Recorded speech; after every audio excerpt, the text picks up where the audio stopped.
Hello, everyone, and welcome to EnglishPod. My name is Marco. My name is Catherine, and today we're talking about a dream home. So building the home of your dreams. That's right, and this lesson today is advanced, so it might be a little bit hard. And we're going to be taking a look at not only some vocabulary related to your home or decorations and stuff, but also how to treat your loved one in a nice way, or little, what do you call them, nicknames? Cute names, pet names. Pet names. That's right. Okay. So stay tuned. We'll be talking about very specific things having to do with building a home and home remodeling. And so we'll hear this dialogue one time, but when we're back in just a minute here, we'll be talking about what those things mean.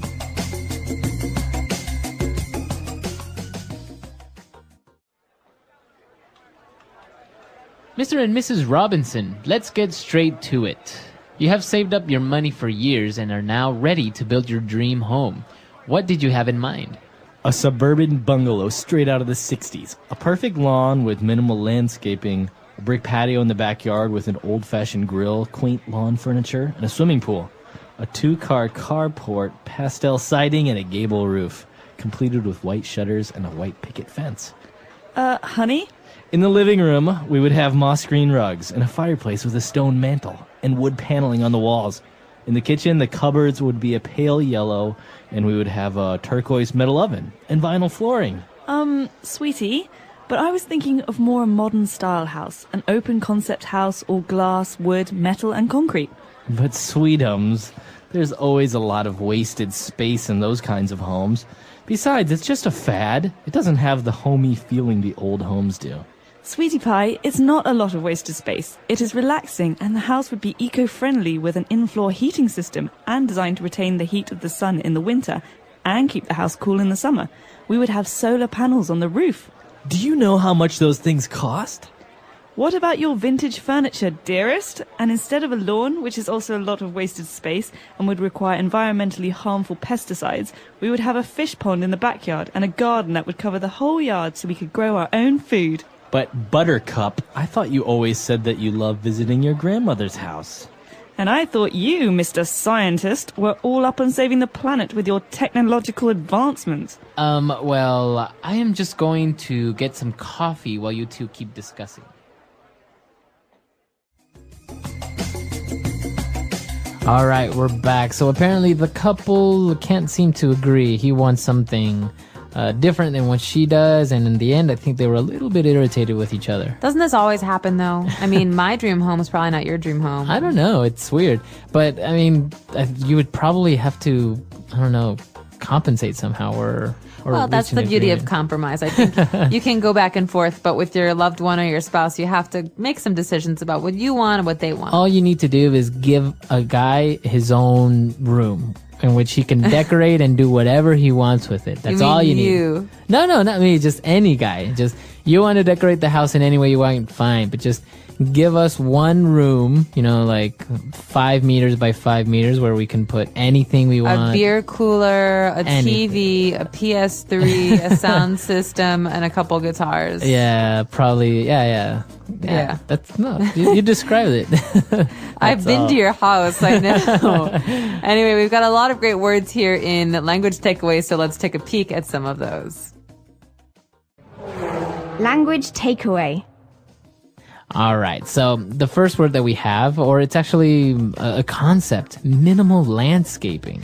Okay, so minimal is a style, minimalist actually, and minimal landscaping is this kind of style of, designing your lawn or your garden. Okay. So minimal means not having adornments or decorations. Okay, so it's kind of like the less is more type thing. Exactly. So minimal architecture could be very simple, lots of clean lines, not much decoration. It's the opposite of something that's baroque and highly ornamented. Yeah, no, I don't like that. I'm into minimal. All right, minimalist. Anyways, we have minimal landscaping. And he's talking about his patio, an old-fashioned grill, and he said quaint lawn furniture. Quaint is sometimes, it's usually kind of a bad thing. We say something is quaint in the way of saying that it's cute, but we don't really like it because it's maybe old-fashioned or, kind of old style. So, isn't that quaint?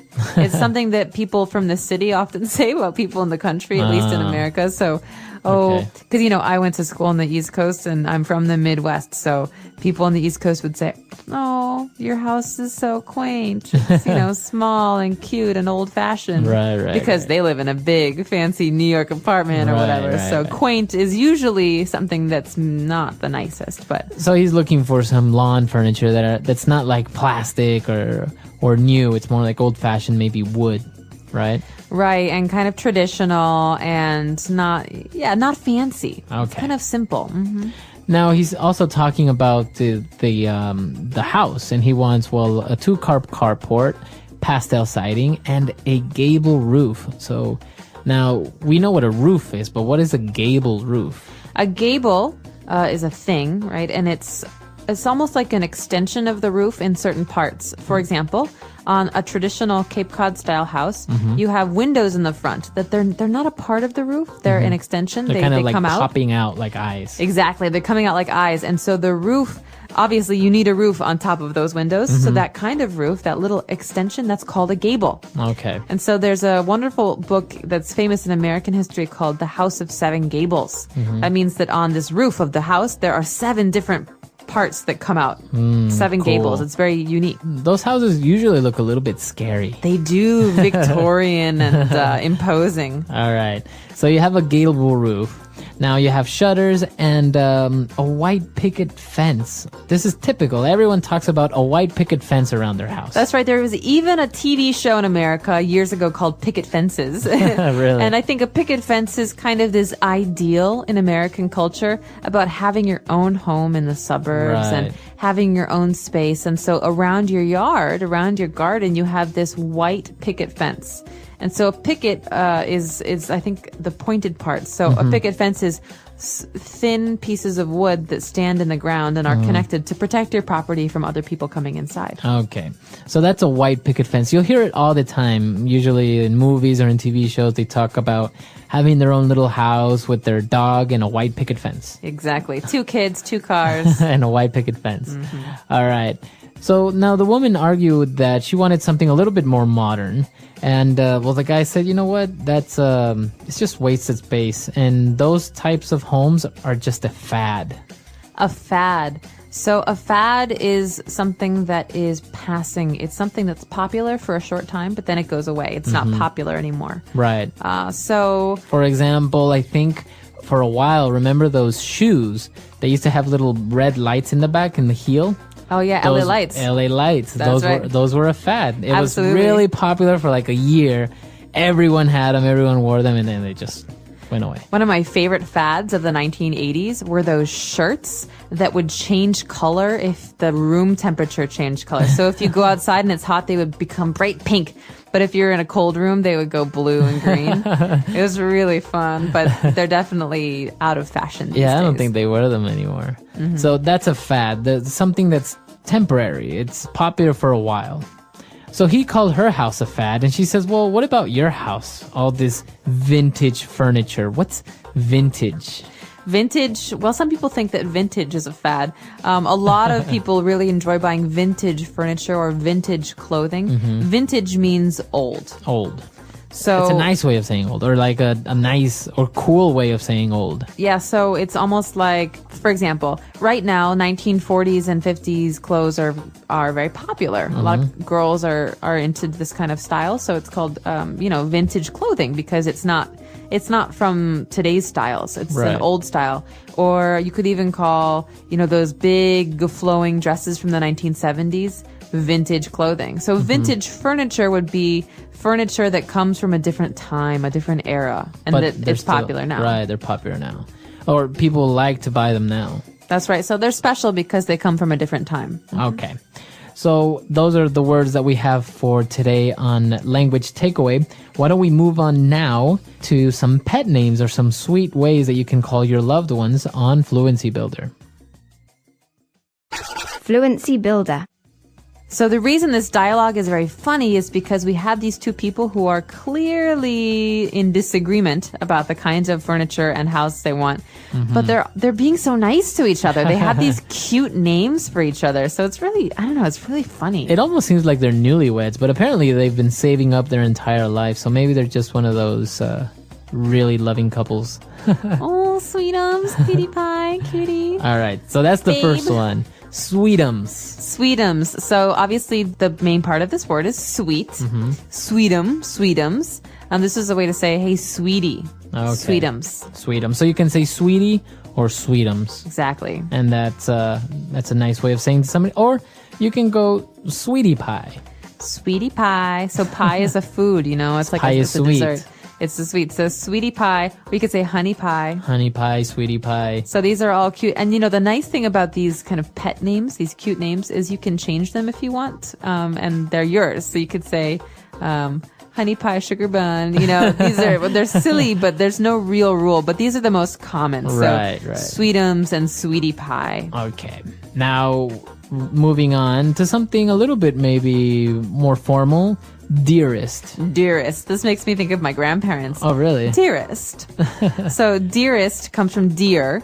Dearest is the most dear. So someone who's the most important to you. Okay. And so you could say mummy dearest, mother dearest. Oh, really? You heard that somewhere? Oh, yeah. Do people call that their mothers like mother dearest? Mother dearest. No, it's very 1930s. I'm so arrogant. It is. Well, it's an old time thing. It's not. We do not say this anymore. But Yeah. you can say, well, dearest, would you mind moving the car, please? I like the accent you put, kind of like English. All right. And the last one, buttercup. This is really popular. This is really popular, and you've heard this in a song before. You want to sing the song? Do you want me to sing the No, song? you sing the song. Why do you build Why do you build me up? Buttercup, baby. yeah. Okay, so that was in a lot of movies. The word is buttercup. Buttercup. Also in the movie The Princess Bride was the character Princess Buttercup. And so this is a sweet, obviously a sweet thing. I think a buttercup is a flower. Oh, really?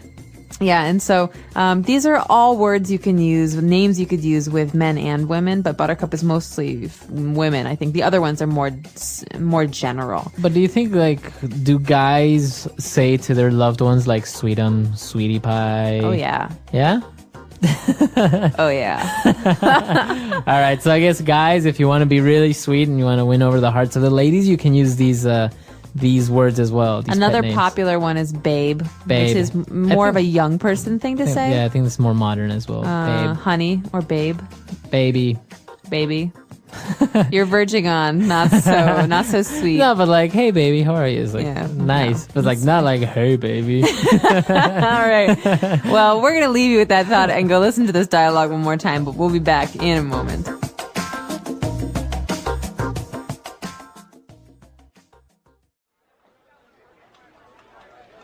Mr. and Mrs. Robinson, let's get straight to it. You have saved up your money for years and are now ready to build your dream home. What did you have in mind? A suburban bungalow straight out of the 60s. A perfect lawn with minimal landscaping, a brick patio in the backyard with an old-fashioned grill, quaint lawn furniture, and a swimming pool. A 2-car carport, pastel siding, and a gable roof, completed with white shutters and a white picket fence. Honey? In the living room, we would have moss green rugs and a fireplace with a stone mantle and wood paneling on the walls. In the kitchen, the cupboards would be a pale yellow, and we would have a turquoise metal oven and vinyl flooring. Sweetie, but I was thinking of more a modern style house, an open concept house, all glass, wood, metal, and concrete. But sweetums, there's always a lot of wasted space in those kinds of homes. Besides, it's just a fad. It doesn't have the homey feeling the old homes do. Sweetie pie, it's not a lot of wasted space. It is relaxing, and the house would be eco-friendly with an in-floor heating system and designed to retain the heat of the sun in the winter and keep the house cool in the summer. We would have solar panels on the roof. Do you know how much those things cost? What about your vintage furniture, dearest? And instead of a lawn, which is also a lot of wasted space and would require environmentally harmful pesticides, we would have a fish pond in the backyard and a garden that would cover the whole yard so we could grow our own food. But Buttercup, I thought you always said that you love visiting your grandmother's house. And I thought you, Mr. Scientist, were all up on saving the planet with your technological advancements. Well, I am just going to get some coffee while you two keep discussing.